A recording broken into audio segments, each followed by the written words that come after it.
तर चला आजची रेसिपी आहे आपली पालक पकोडे। चला तर आजची रेसिपी आहे आपली पालक पकोडे। पालक पकोडे बनवण्यासाठी मी इथे एक पालकाची गड्डी छान निवडून स्वच्छ चिरून आणि धुवून घेतलेला आहे स्वच्छ। हा पालक आपण या कटोऱ्यामध्ये काढून घेणार आहोत। एक मोठा कांदा मी असा लांब लांब कट करून घेतलेला आहे। इथे हिरवी मिरची आणि जिऱ्याची पेस्ट आहे। यामध्ये आपल्याला थोडा ओवा घालून घ्यायचा आहे। एक चमचाभर इतका ओवा मी घातलेला आहे।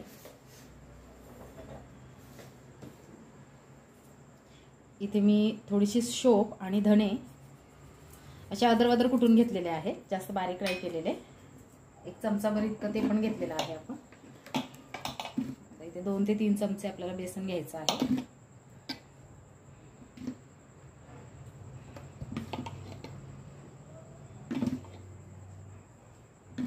आता यामध्ये थोडेसे मी ते कॉर्नफ्लॉवर पावडर घालते आहे। कॉर्नफ्लॉवर पावडर नसेल तर थोडं तांदळाचं पीठ घातलं तरी चालतं किंवा मग थोडाफार रवा घातला तरी चालतो, त्यामुळे आपले पकोडे छान असे कुरकुरीत होतील। आता यात आपल्याला चवीनुसार मीठ घालून घ्यायचं आहे।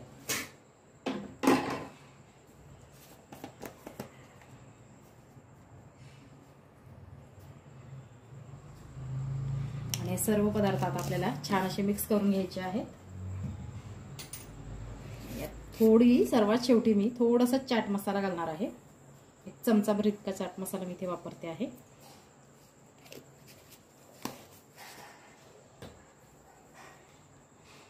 ते सर्व आपण छान असं मिक्स करून घेऊया। बघा पकोड्याचं मिश्रण आपण छान असं रेडी करून घेतलेलं आहे एकत्रित। जास्त पातळ आपल्याला करायचं नाहीये। इथे गॅसवर मी कढई ऑलरेडी ठेवून घेतलेली होती आणि यात तेलही घालून घेतलेलं आहे। तेल आपलं छान तापलेलं आहे। आता यामध्ये आपण हे पकोडे अशा पद्धतीने सोडून घेणार आहोत।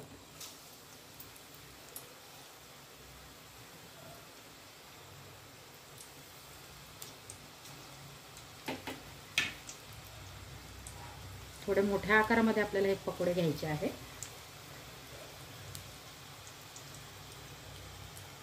आणि याला छान असं कुरकुरीत होईपर्यंत, लालसर होईपर्यंत आपल्याला तळून घ्यायचे आहे। तर बघा अतिशय छान असे लालसर आपले हे पकोडे तळून रेडी झालेले आहेत। अगदी कुरकुरीत असे झालेले आहे। आता हे आपण काढून घेऊया। आणि अशा पद्धतीने आपले पालक पकोडे रेडी आहेत। याला तुम्ही टोमॅटो केचप सोबत सुद्धा सर्व करू शकता। तर बघा तुम्ही बघू शकता अतिशय झटपट असे आपले हे पालक पकोडे बनवून रेडी आहे। तुम्ही देखील नक्की ट्राय करून बघा। तुम्हाला देखील अशा पद्धतीने केलेले पालक पकोडे नक्कीच आवडतील।